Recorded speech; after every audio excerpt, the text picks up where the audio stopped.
Hello, good morning, everyone.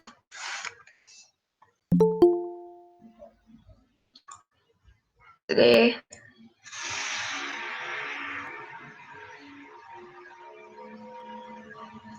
introduction. Yeah, just one of you, please, Gaurav, please confirm my voice is clear and you are able to see my screen.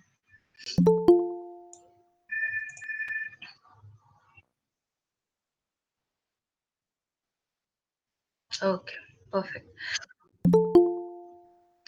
Fine. So, yeah, good morning, Melly, and good morning, Veronica. So, some construction voice is going on next to my house. Is it really troublesome while I teach? Gaurav, how intense is the voice?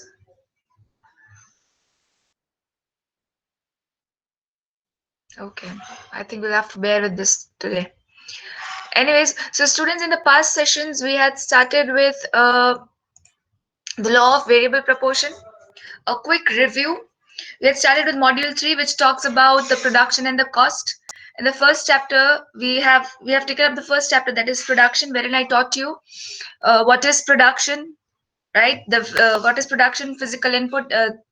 Production means like manufacturing of the goods, and the manufacturing of the goods, and it also includes the services. Then it is about creating the utility, which for utility, form, time, place, and personal. These four utility are created when you are doing a production.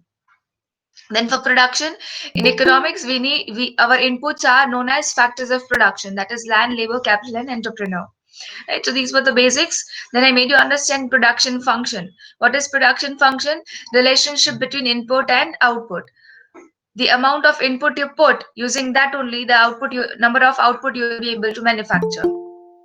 So your production function is relationship between input and output at a given state of technical knowledge or a given state of technology, right? Then this production function can be studied under with the two perspectives, short run and long run. When I say short run, that means I'm talking about a period less than a year. Period less than a year, wherein I can only change labor. I can change only labor factor. Land and capital remains constant. I cannot change in short run. But in long run, all my factors, that is land, labor, capital, and entrepreneur, all of four factors are variable in nature, right? So gradually we started with production function in short run. When I'm studying a production function in short run, then I'm studying a law of variable proportion. Law of variable proportion. What is a variable factor here in the short run? Labor. So how much labor proportion should be there with respect to the fixed factors I have? Hence, this it is known as law of variable proportion. The other names are short run production function, or law of diminishing returns, or returns to factor. Talking about this law, I have to make you understand the three different concepts. What are those three different concepts? AP, total product, average product, and marginal product.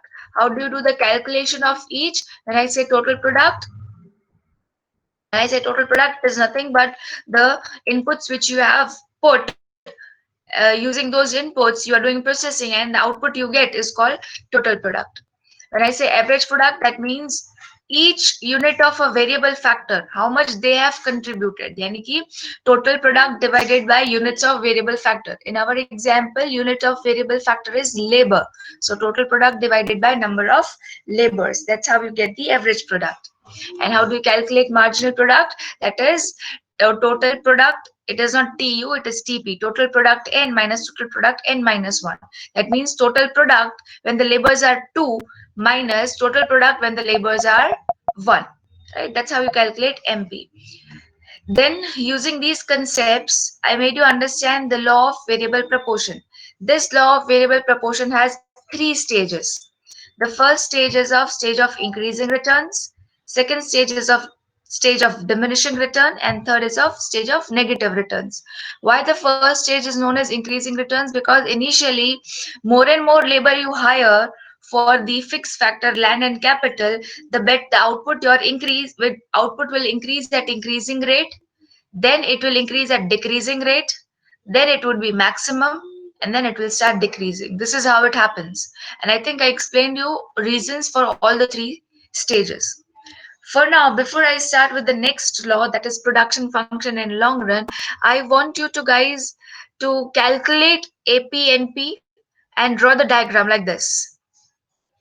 It will take 10 minutes. So quickly take out a page of your book and draw this table. Now you have to keep the table of one, two, three, four, four columns and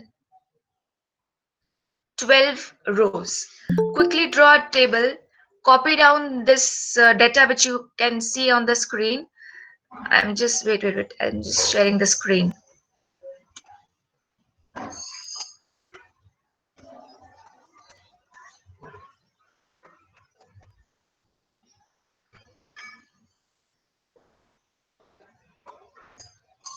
Just hold on, I'm sharing the screen.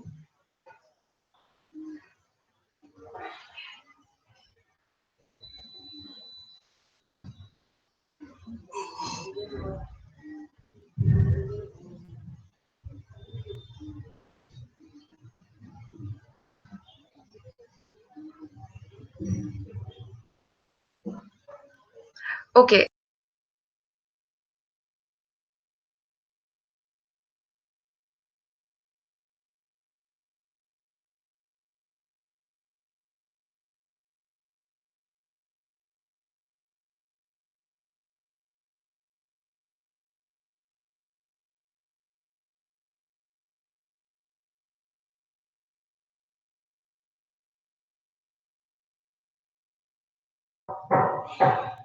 Can you see a screen now? A paint box? Here you have the table. Okay. Yeah. So this is with the four columns, one for the quantity of labor, one for the total product, third for the average product, and fourth for the marginal product. Draw this table, copy down this data, and start calculating AP and MP.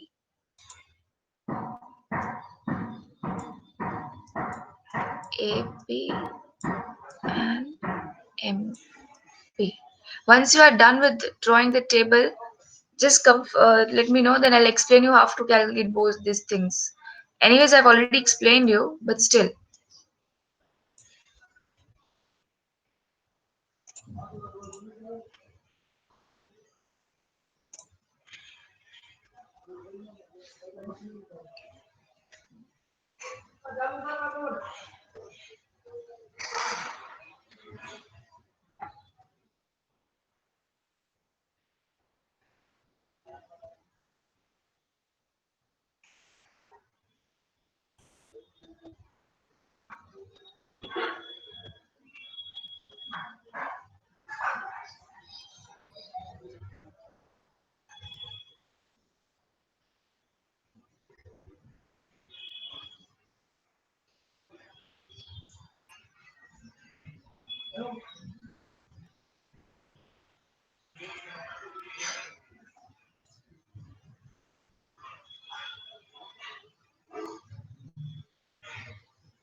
Okay. So how do you calculate AP? Like I explained you earlier, the total product divided by number of variable factors. So in our case, 100 divided by 1, 670 divided by 7, like that way. And how do you calculate MP? You see, when there's one labor, the total product is 100. When there is two, total product is 210. How much is the increment? 110. So your 110 is your MP. Then next, 210 increase to 330. Then how much is your increment? 120. 120 probably, yeah, 120. Okay, so this is how you calculate. Quickly finish the table because then you have to draw a diagram. I hope everyone is with me. Any doubts, then you can put in the chat box.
Has everyone completed the calculation?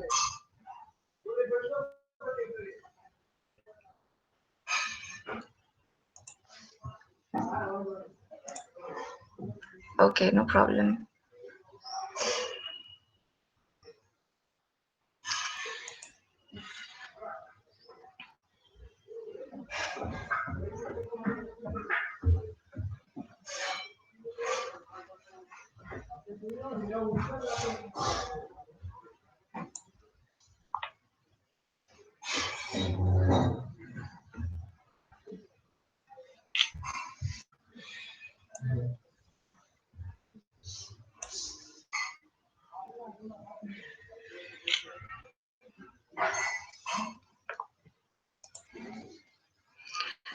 Titli, you have completed it. So you start drawing a diagram.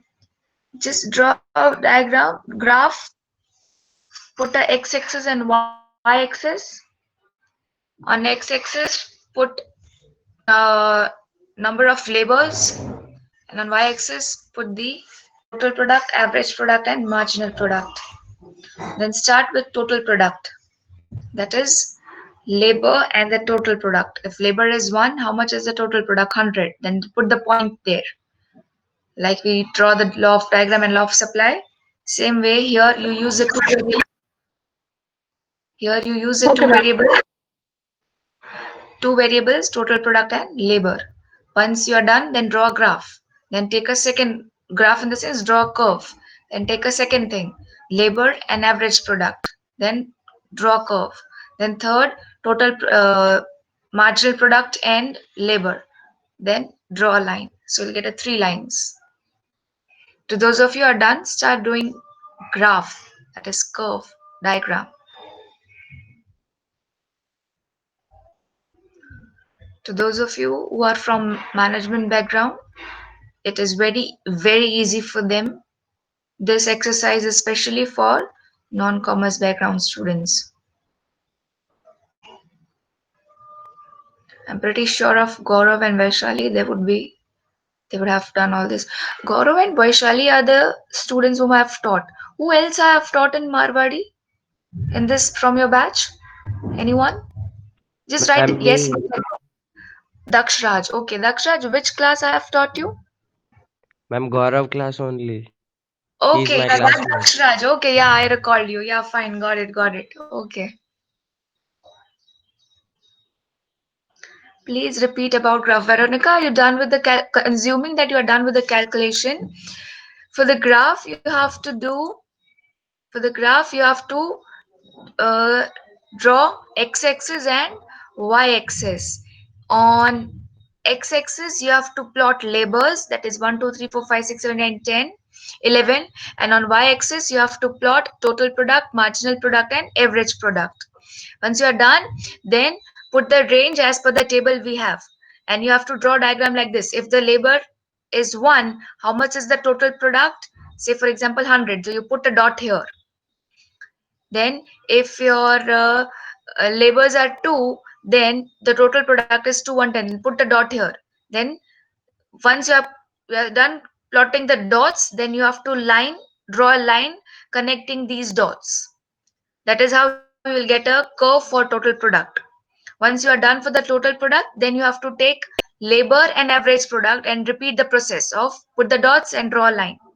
Once you're done with the average product, then you have to do it for marginal product, labor and marginal product. So in one graph, you'll get a three lines like this, 1, 2, and 3. Am I now clear, Veronica? Just reply in your chat box. Perfect. Go ahead.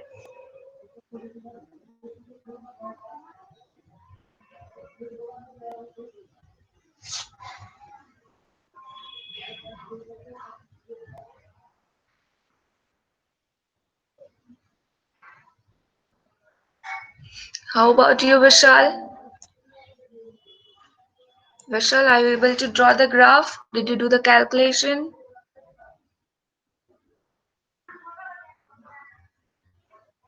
Good. One more. What about you, Hemali?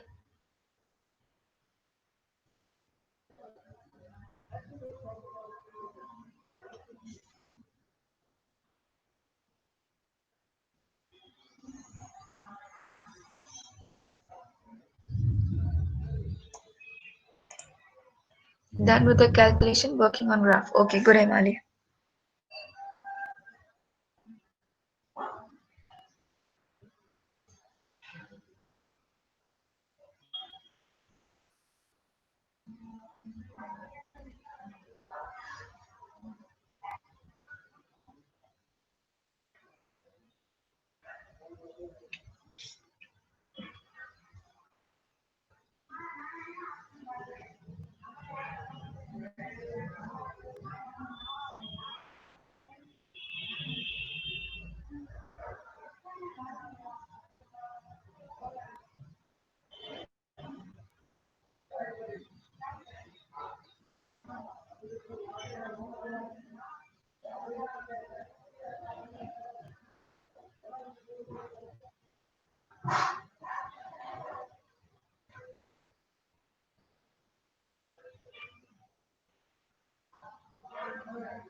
Shreya ma'am, in x-axis we have to know. On Shreya, on x-axis you have to plot labor units on x-axis, and on y-axis total product, marginal product, and average product. I'm just writing it again. X-axis labor and y-axis TP, MP, and AP. Quickly, you are done. Very good.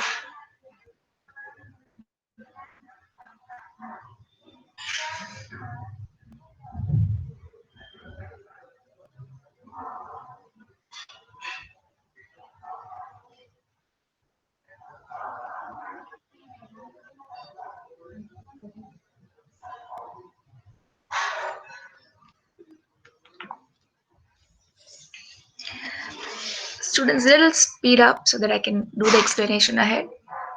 Any confusion, please ask me.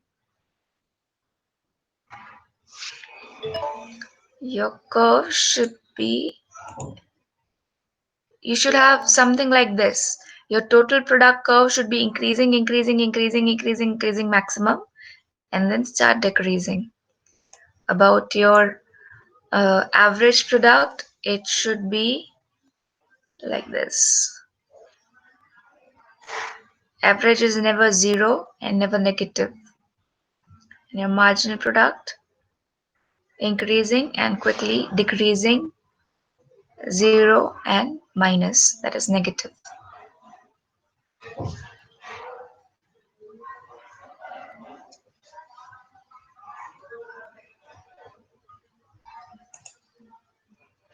Himali, Jaydev, both done. Last minute to those of you left.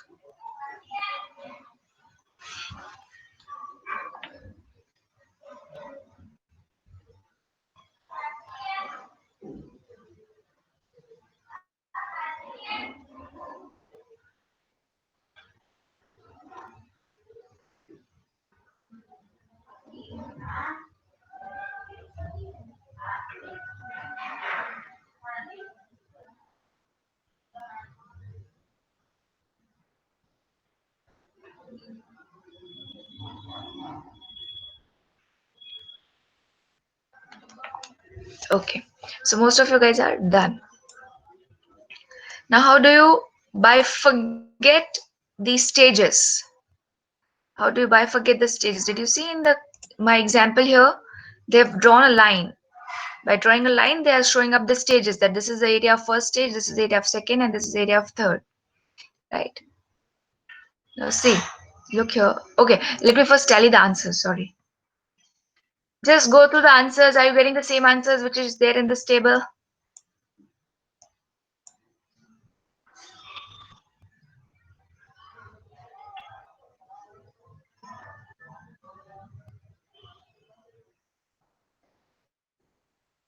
These are the answers for your average product and marginal product. Just tally it that yours are correct or not.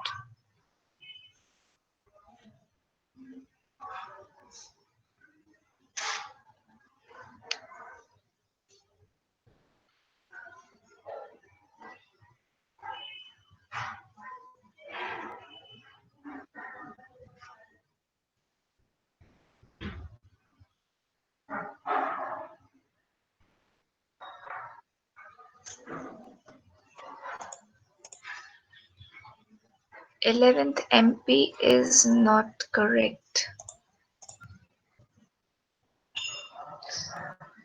Okay. What mistake you did? What was your answer, Jaydev?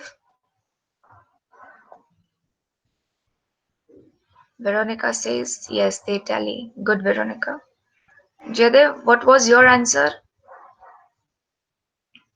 I assumed it is a zero. No, bacha, you don't have to do zero. Now, why I'll tell you what will happen. See, at the 10th unit, the product total product was 760, and our 11th product total product is 640. That means it is reduced by 20 points. So it is if it is reduced, then it is minus 20, right?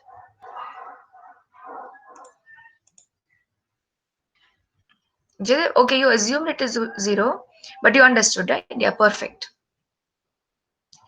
So assuming that everyone has got the answers as per the table, going ahead,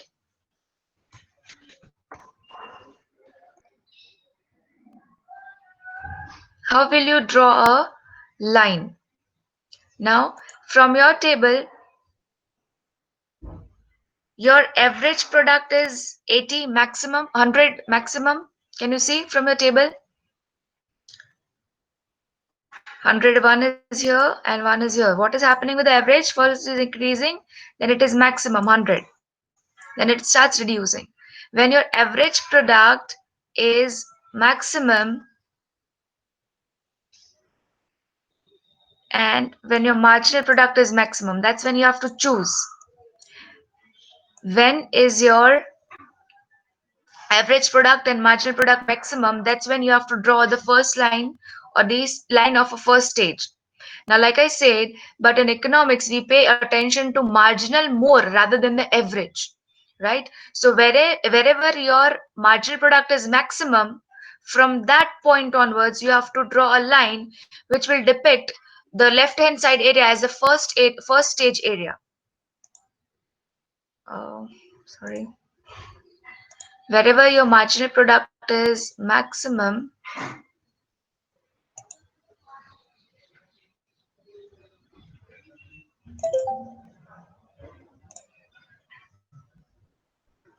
just a second.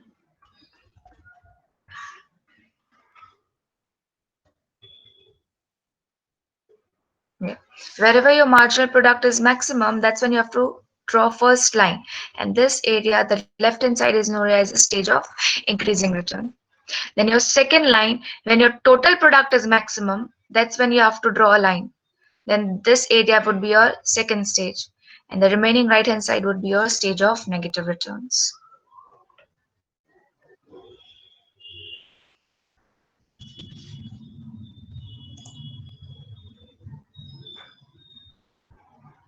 Saraswati, you wrote yes for?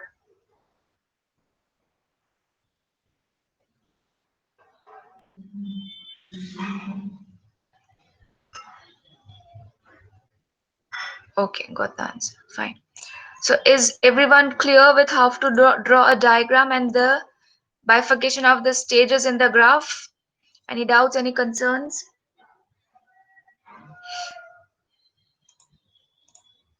Please repeat about the first line.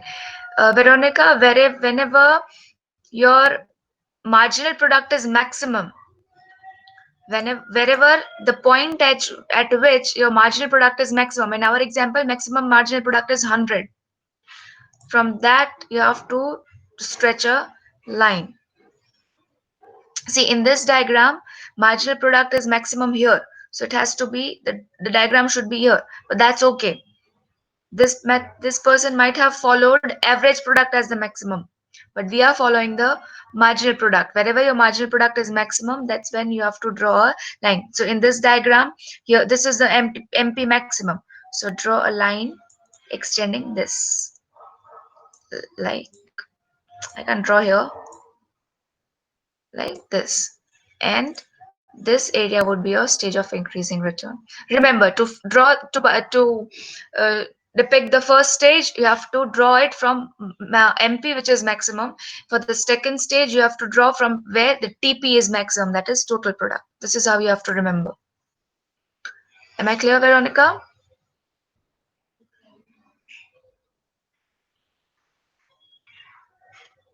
Okay, got it. Perfect. Chalo. So this is how you draw. Now, students, for your examination, typically your MCQ examination, how will I be asking you?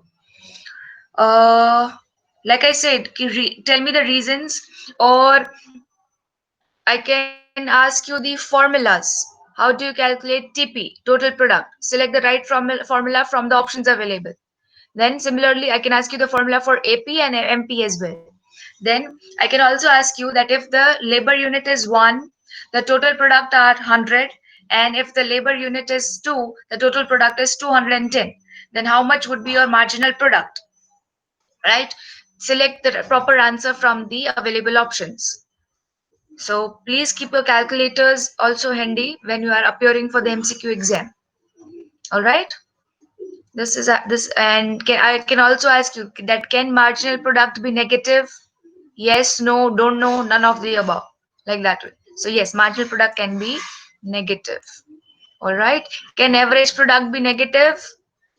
No, average cannot be negative. Right. So this is how your MCQ would be from this particular topic. Okay. Good. Now moving ahead.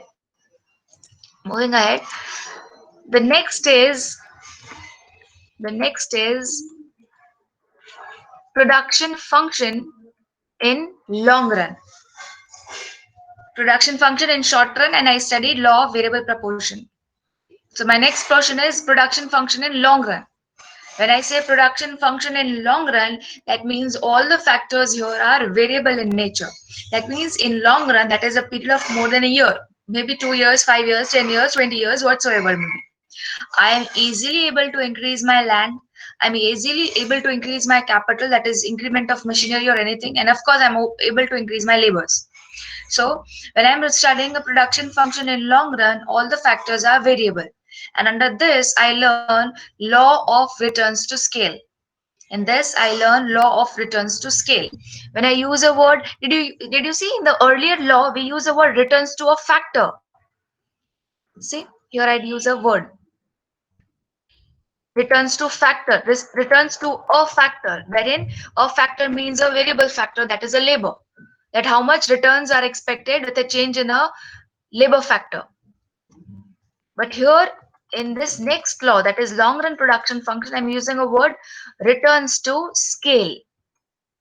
Now, what does this scale mean? We use this word scale, like small scale production, medium scale level companies, like medium scale. The companies are at small scale level, medium scale level, large scale level, right? So this scale refers to that scale.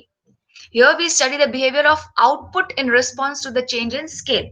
Now think on, if I have investment of up to 1 crores in my machinery, then we call it as medium scale industry. If I increase my investment to say, for example, 10 crores in my machinery, then I'm called it as a large scale company, right? So what is happening, if I'm increasing my scale, that is, if I'm shifting myself from small scale company to a medium scale company, then how much change is there in my output?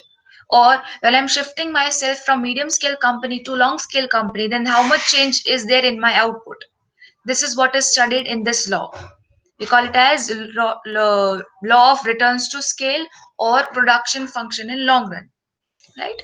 Simply repeating again, here we study the behavior of output in response to the change in scale. When I say change in scale, that means increment in the investment of the machineries and hence the raw materials and everything, right? Just think on, if I'm increasing my scale from small scale to medium scale, then of course there would be increase in length, of course there would be increase in the number of machinery I'm using, and hence there would be increment in the raw materials I'll be using, and therefore the labors too, right? So here I'm talking about the whole scale. Here too we have three stages. Here in this law as well we have three stages. Now, what does the word change in scale mean? It means that all factors of production are increased or decreased in the same proportion. That is, changes in scale leads to changes in output, like I explained earlier. In this law, we have three types. This not necessarily has to be in sequence. What happened in our previous law? It was in a sequence, increasing at decreasing rate, maximum and decreasing. So that was in a sequence, a step.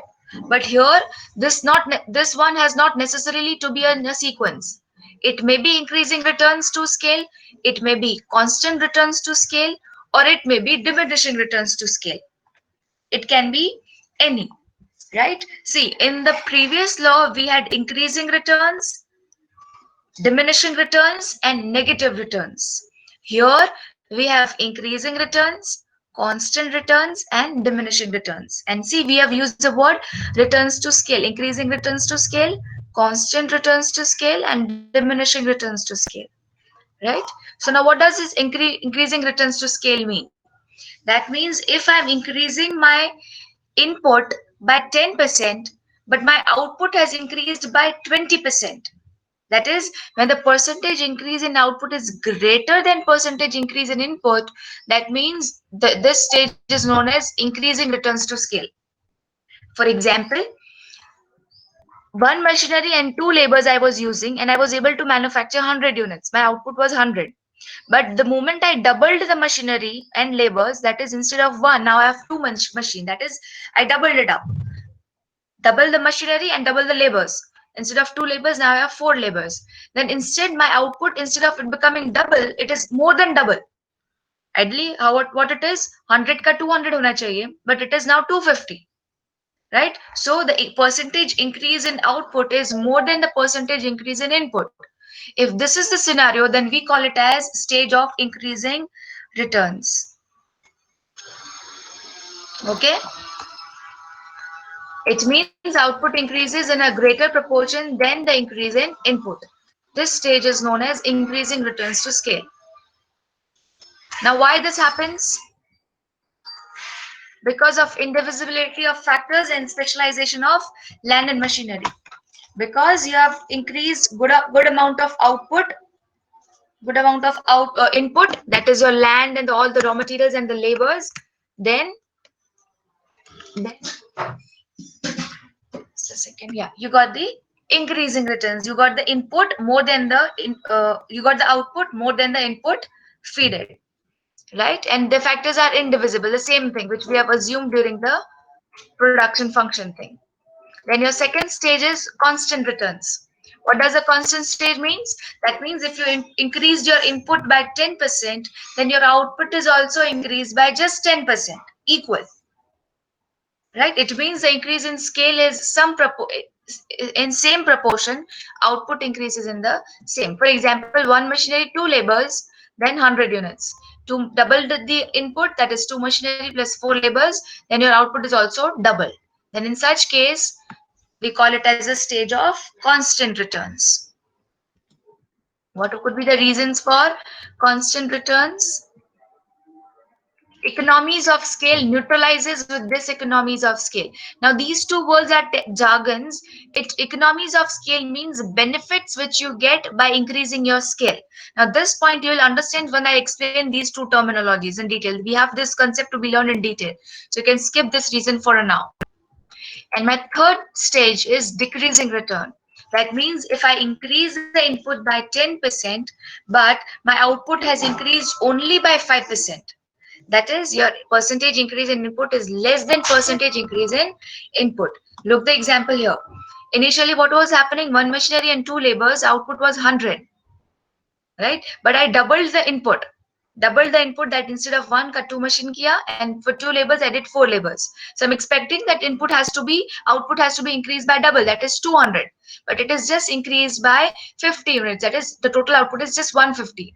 That means increment in input is higher than increment in the output. In such case, in such stage, we call it as decreasing returns to scale. And what could be the example for decreasing?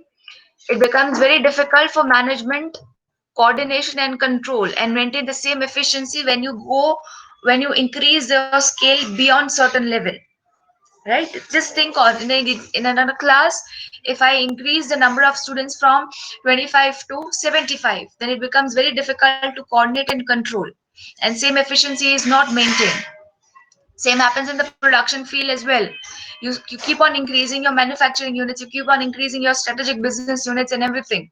Then, yeah, if you are working at a higher level, but that efficiency is not maintained when the things are at a small scale, right? So these are the reasons for decreasing returns to scale. This is your law of returns to scale. In this, you don't have to draw a diagram. This is how you have to remember. Any doubts, any concerns in this law? It was pretty easy. Any concerns? Then you can ask me. Jaydev says clear.